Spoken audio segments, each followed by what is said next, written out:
Story 1. I used to take them and tried a few, actually.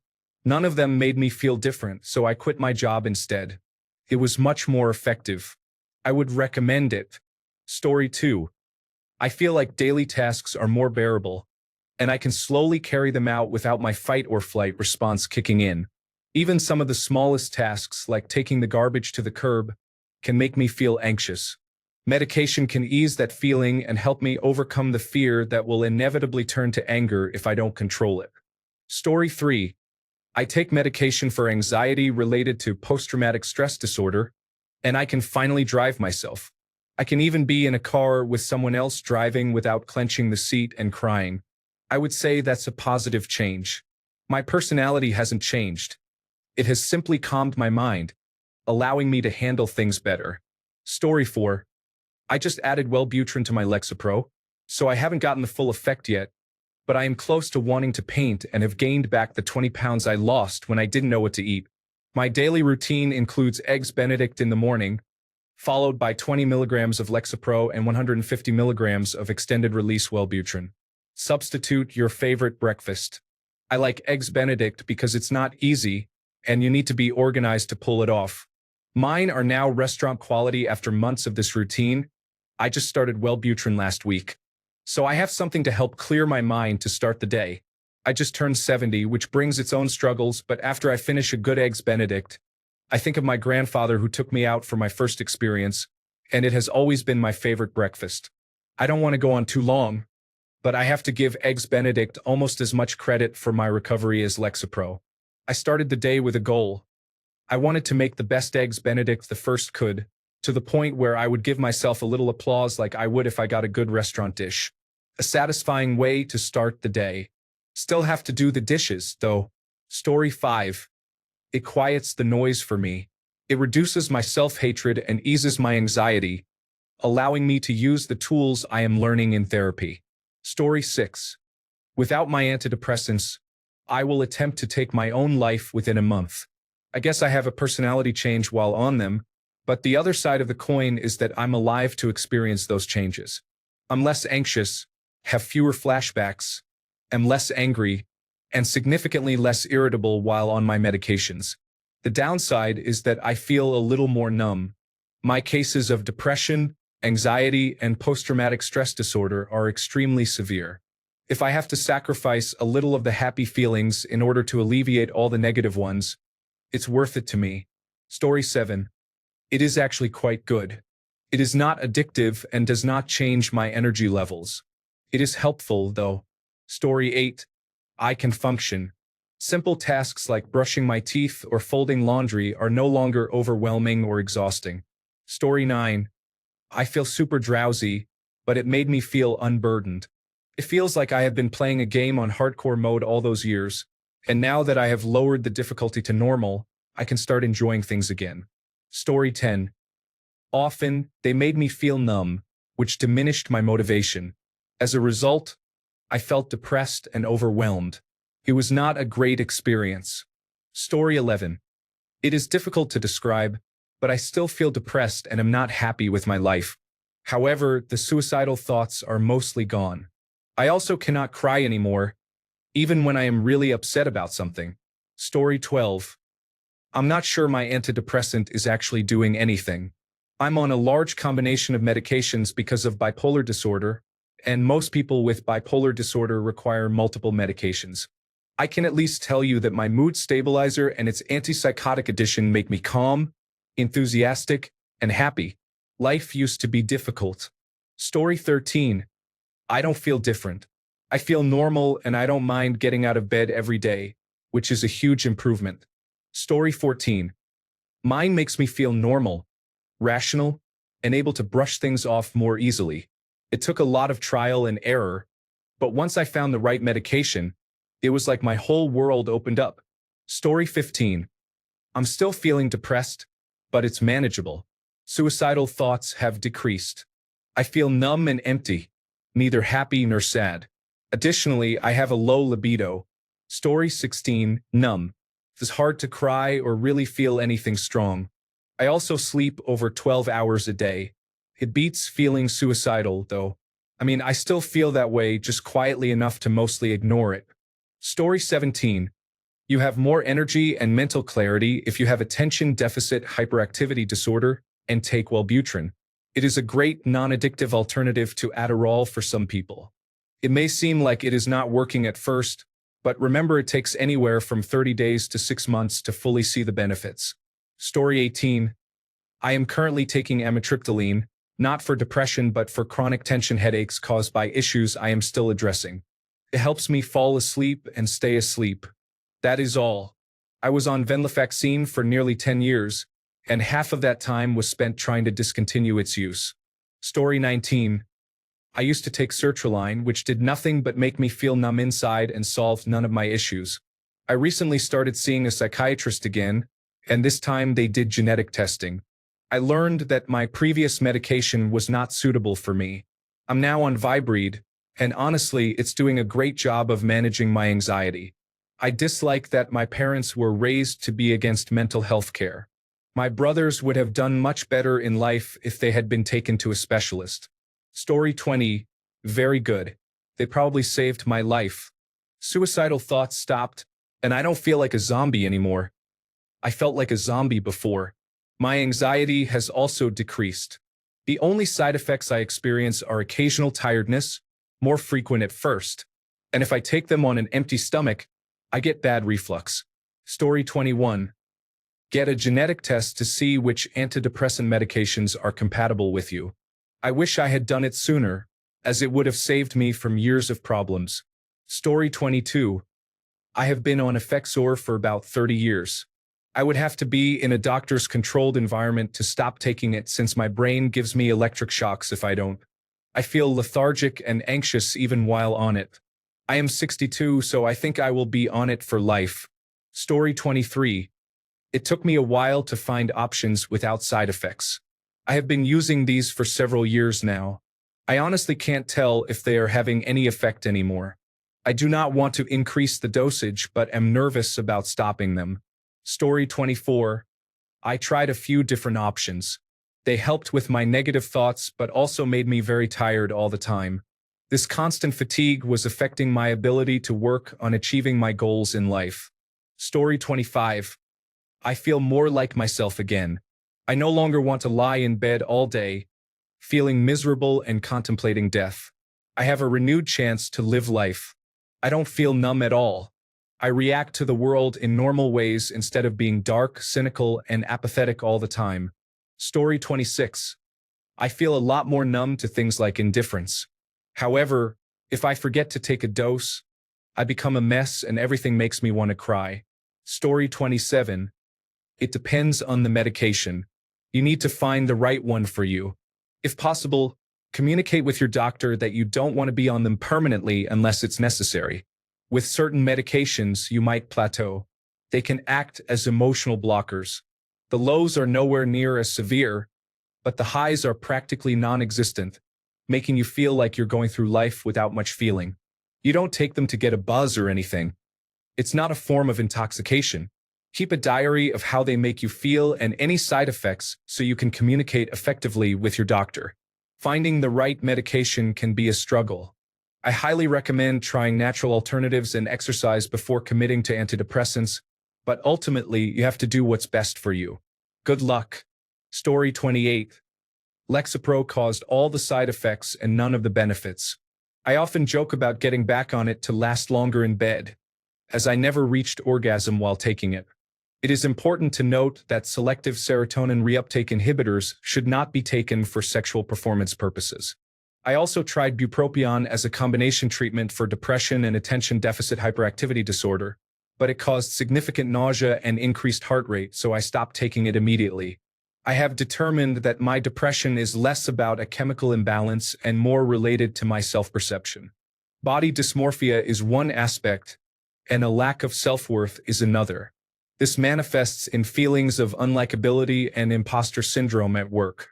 I often feel haunted by a sense of lacking accomplishments, particularly in my hobbies and dreams. I previously wondered if depression was causing these issues, but it is possible they are contributing to the depression instead. I have started addressing them with varying degrees of success. I have also noticed that winter impacts me more than I would like to admit. As a night owl who rarely goes outside, I used to laugh at the idea that lack of sunlight could lead to seasonal depression. However, after starting to journal, I recognized a pattern of worsening symptoms during winter. I try to spend more time outside when possible. Story 29. I feel much less irritable and emotional. I can brush things off more quickly instead of getting enraged or crying for hours after something upsets me. Story 30. I have been trying to find the right solution for around 8 years. Currently, I am using one that seems to be managing baseline stress, anxiety, and depression effectively. I still feel overwhelmed at times, particularly with work, but it is easier to return to a calm state and it takes less time. However, I need to focus on internal work to determine if the medication is truly effective. I realize I may be limiting my potential to see a significant difference by not taking care of myself in other ways. It is a long and complex journey. Story 31. Back at baseline, I experience no more stressful highs and lows. I feel normal, more focused, and capable of problem solving while properly managing my emotions. The best part is that I am much more intellectually curious and can learn again. I feel smarter, and the brain fog has lifted. Story 32. Well, one of them amplified the negative thoughts, so I switched it off. Another one caused weight gain, but I slept better and it may have helped my mood. I'm glad I was on mirtazapine. I'm even gladder that I'm off it. As for sertraline, thanks for nothing except for forcing me to undergo the experience of inpatient psychiatric care, I guess. Story 33. Wellbutrin has been extremely helpful. It has helped me realize that happiness does not come from avoiding difficulties and hardships, but from actively embracing them. Story 34. Life changer. The most important thing is to be able to describe your symptoms accurately and to educate yourself about medications. On average, it takes a couple of years to find the right ones. If your doctor is not the right fit, seek another option. Story 35. As someone who had been on them for a while and due to healthcare complications had a week off and then resumed, I compared my brain states. When off, I struggled to describe the way a particular passage in a song made me feel, but I couldn't find the words due to crying. When back on, I was able to articulate the beauty and meaning of the song and how it resonated with me, while also functioning as a human being. This is the clearest example for me. The overwhelming power of sadness, even in a safe and pleasant context, no longer hindered my ability to function. Story 36. I take generic Prozac. It lifts my mood. I used to feel sluggish and heavy.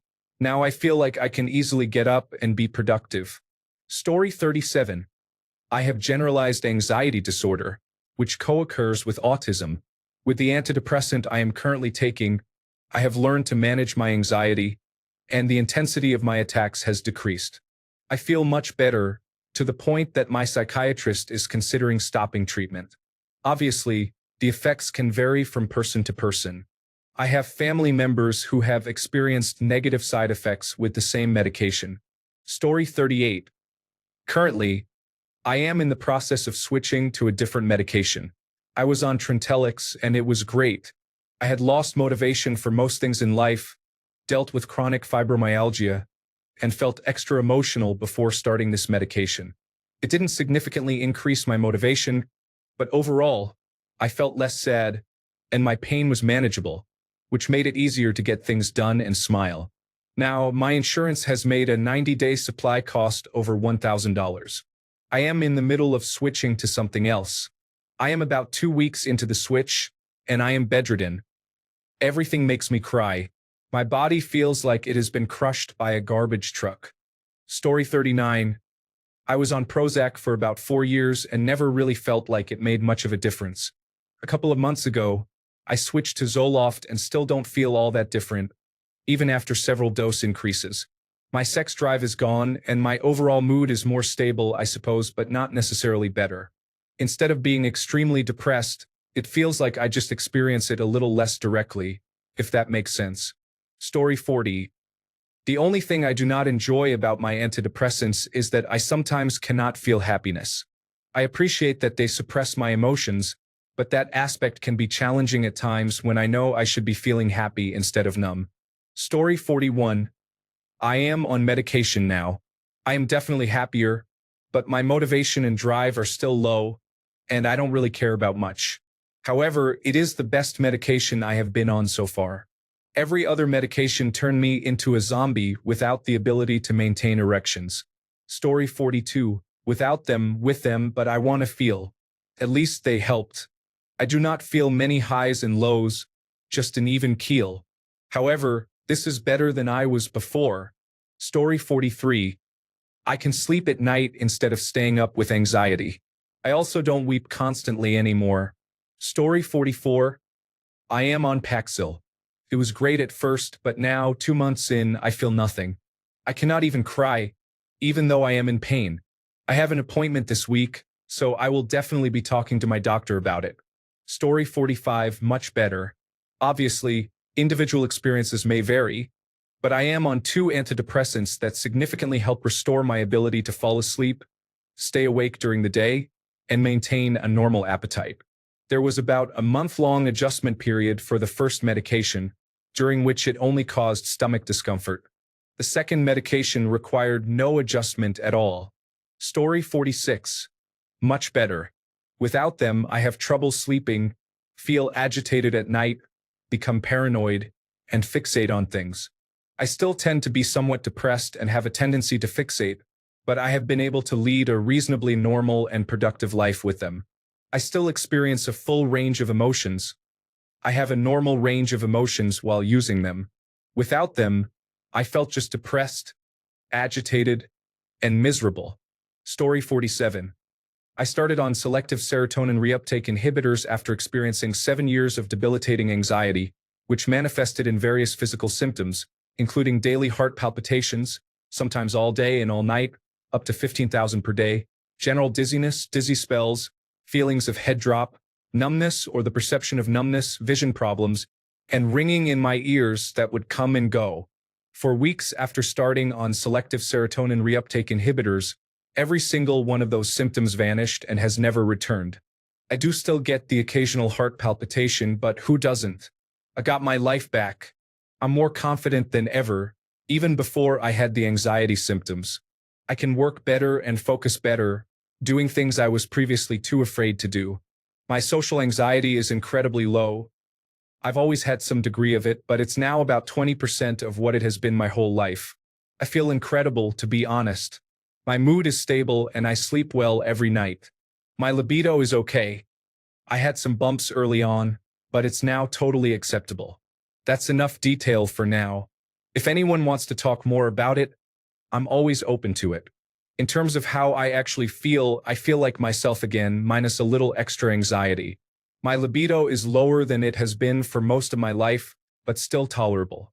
My energy levels tend to spike and dip a little more than I remember for most of my life, but that could just be because I recently turned 40 and have 2 young children. Overall, I'm very stable and almost never get angry or depressed. Story 48. I have bipolar disorder type I and major depressive disorder. I take several different medications, and they are lifesavers. It's like I'm a whole different person. Story 49. When I take them regularly and they work well, I feel like an almost functional person. They make me feel like the person I was meant to be, not someone bogged down by fear and indecision. They allow me to focus on improving and enjoying myself and my surroundings. Story 50.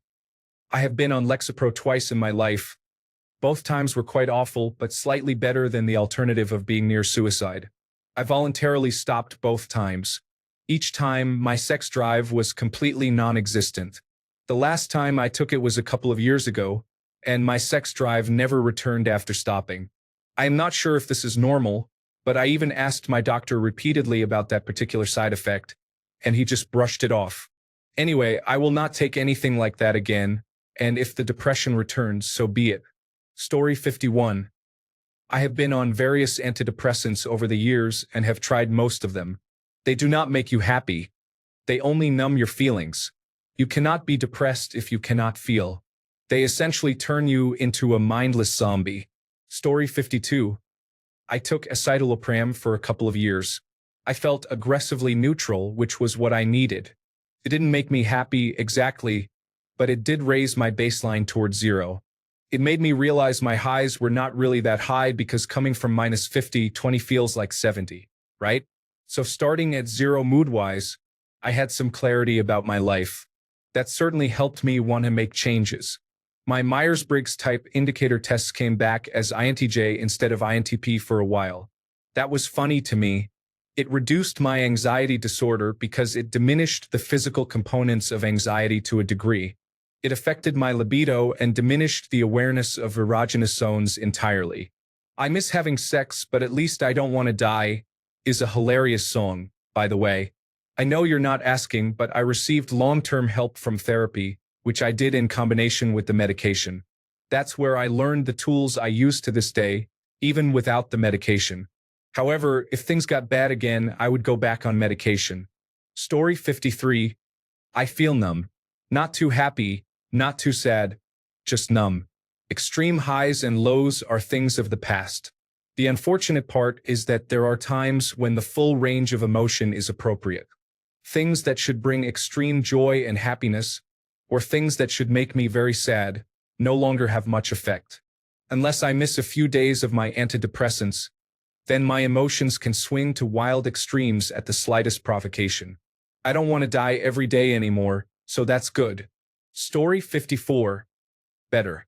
Rather than saying, I feel X, the notable effect is, I don't feel X. The burning feeling of anxiety is gone. The flashbacks and self-harm thoughts are much easier to manage. My moods don't soar as high, but they also don't stay low for long. The baseline average is higher. I'm able to sort my thoughts long enough to reason beyond depression and excessive thinking. I feel, for lack of a better word, normal. It's not happiness in a bottle. It's a chance to create a good life, a chance to shape who I want to be without being limited by negative brain chemistry. Honestly, I respect Carrie Fisher for having a Prozac urn. It really can be that life-changing. Story 55. I felt suppressed in my emotions, so crying or laughing was really hard. Now I am 105 days without antidepressants. Story 56. When I was on medication, I haven't used them for about 4 years. I found the right balance of dosage and type, and I felt great. However, it took a while to reach that point with many trials of different medications. I felt balanced and able to properly regulate my emotions instead of feeling completely overwhelmed when I tried to address them in therapy. I also experienced much less anxiety. I have generalized anxiety disorder in addition to the major depressive disorder. Medications helped me to stabilize and avoid crisis while I worked in psychotherapy to find the causes and process the trauma. When I was diagnosed with generalized anxiety disorder and depression at 15, I was initially prescribed Zoloft, but it made me feel extremely suicidal and completely numb. After a year, it suddenly stopped working, and if I missed my dose by even an hour, I would experience intense withdrawal symptoms and severe anxiety attacks. I was then switched to Effexor, which worked decently for a year or two until I forgot to take it while on vacation. When I resumed it, I experienced shakes and an anxiety attack that lasted for 3 days.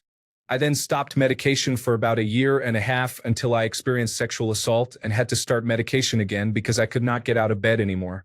This was also when I began psychotherapy, attending sessions 1 to 2 times a week for over 2 years. My doctor prescribed Prozac, which provided some relief, but even with dosage increases, we couldn't find a therapeutic level that sufficiently reduced my anxiety or alleviated the intense depression I was experiencing. After several months on Prozac, my doctor gradually weaned me off it and prescribed Cymbalta, which was effective for anxiety but did not address my debilitating depression. That's when I received the diagnosis of major depressive disorder. After a few months on Cymbalta, my doctor added a low dose of Abilify, an antipsychotic that has been shown to enhance the effects of antidepressants, and that really helped. I no longer experienced panic attacks. I regained my energy, and my mind was no longer foggy and exhausted. After being stable for about 2 years and doing significantly better due to extensive work in therapy, I gradually weaned off all medications. Since then, I haven't needed to take them. I know that if necessary, I can go back on medication, but I have successfully reduced my therapy sessions to once every 3 weeks and feel well-equipped to manage life's challenges. I also know I can schedule emergency sessions with my therapist if I'm struggling. Story 57. Do not answer questions like these. Robert F. Kennedy is fishing for information. Remember, he wants to send those diagnosed with depression and attention deficit/hyperactivity disorder to work farms. Story 58. Sertraline was the initial medication I was given, but it honestly didn't have any effect, positive or negative, on me. Following that, I was prescribed citalopram. This medication somewhat worked and reduced the effects of depression and anxiety, but it had some unfortunate side effects. The main ones were a lack of drive, drowsiness, and general low energy, which caused me to sleep too much and made me nod off at my desk at work, ultimately costing me a job. I ended up stopping and choosing not to use anything because while citalopram made me slightly less depressed, I was still depressed, making the side effects not worth it. After coming out of the withdrawal period, I didn't want to try a third medication and go through another 4 to 6 weeks of adjustment for possibly no benefit. I returned to self-medicating with cannabis from time to time after particularly stressful days or events. I discussed this with my general practitioner, who was aware of my prior use before trying medication. Although it is not strictly legal, she was not opposed to it or concerned based on my habits. In fairness, we can now get cannabis prescribed in the UK through certain groups. However, you have to pay for consultations, assessments, and prescriptions since it's external to the National Health Service. Additionally, there can be issues with law enforcement and many employers. It was easier for me to just obtain it from my friendly neighbor's source. I have since given that up as well, initially because I didn't feel I needed it, but also due to my current employment. I still experience depression, but I can happily say I don't suffer from it. Story 59. I don't experience emotional swings of irrational anger or excessive empathy. I don't feel passionate about anything either. To be honest, I feel somewhat numb. I don't really care for it, but I am much more useful to those who need me and depend on me. Being a good dad, husband, and person is more important than being happy in the short term. I take pride in being good at the things I consider important. Story 60. I felt very flat.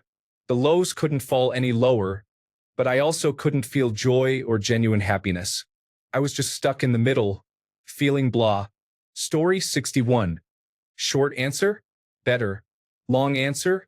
Imagine your mood as a graph that fluctuates over time, with peaks representing an elevated mood and valleys representing a depressed mood. Now envision a ceiling and a floor, so the highest peaks are not as high and the lowest valleys are not as low. That's how I experience it, less emotional extremes. Story 62. Just want to note that a major study recently came out linking the use of antidepressants with a substantial increase in the risk of sudden cardiac death. Thanks a bunch for sticking around till the end of the video. Remember to subscribe, and until next time, stay awesome and goodbye.